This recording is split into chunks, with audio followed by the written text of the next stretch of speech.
Love for ever. Farheen अपनी दादी के साथ रहती थी। उसके मम्मी पापा की बचपन में ही डेथ हो जाती है एक्सीडेंट में। फरहीन की पढ़ाई कंप्लीट होने वाली थी, अब वह जॉब करना चाह रही थी, पर उसकी सोसाइटी में अब तक किसी लड़की ने जॉब नहीं की थी।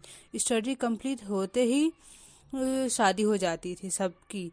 पर फरहीन के पेरेंट्स अलग थे, उनका विचार अलग था। वो लोग चाहते थे फरहीन अपने पैरों पर खड़ी हो जाए और इतना कमाए कि दूसरे के सामने मांगने की जरूरत न पड़े।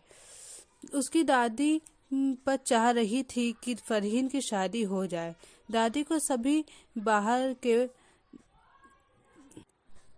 के लोग भड़का देते थे, इसलिए फरहीन के खिलाफ जो जॉब नहीं करवाओ, नहीं तो कोई इससे शादी नहीं करेंगे।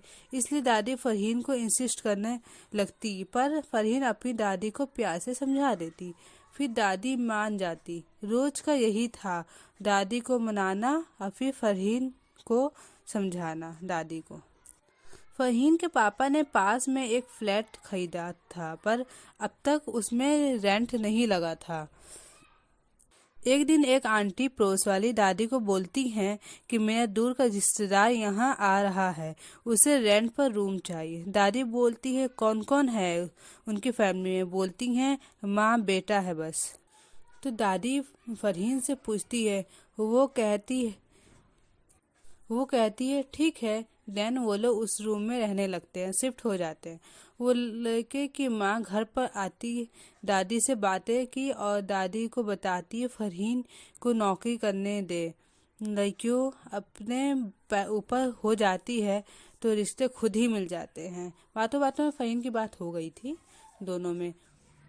फरहीन बहुत खुश हो जाती है क्योंकि एक वही होती है जो फरहीन के मन की बात बोलती है।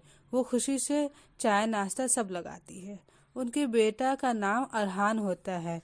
वो अपनी माँ को बुलाने आता है तो दादी अरहान को भी नाश्ता करवाती है। बातों बातों में अरहान और फरहीन की पढ़ाई की बात होती है तो पता चलता है कि दोनों ने एक ही कोर्स किया होता है।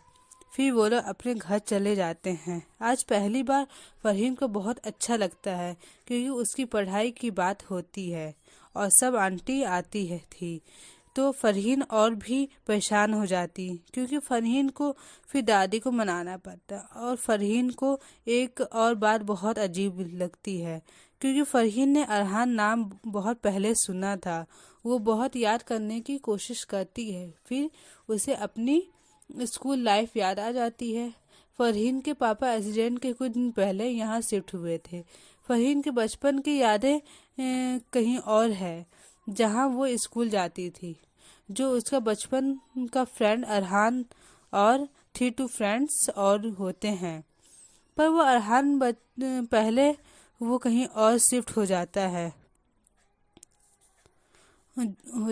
इसलिए फरहीन और अरहान अलग हो जाते हैं। दोनों ने खूब मस्ती की थी बचपन में, एक साथ खेलना, पढ़ना, लंच करना, फरहीन को रोज छोटे छोटे चीजें देना जो फरहीन ने अभी भी संभाल रखा हुआ था। फरहीन और अरहान बचपन में एक स्कूल फोटो भी थी। इसमें दोनों बहुत छोटे छोटे थे। अब तो फरहीन काफी चेंज हो गया और अरहान भी, इसलिए फरहीन बचपन पहचान नहीं पाती है।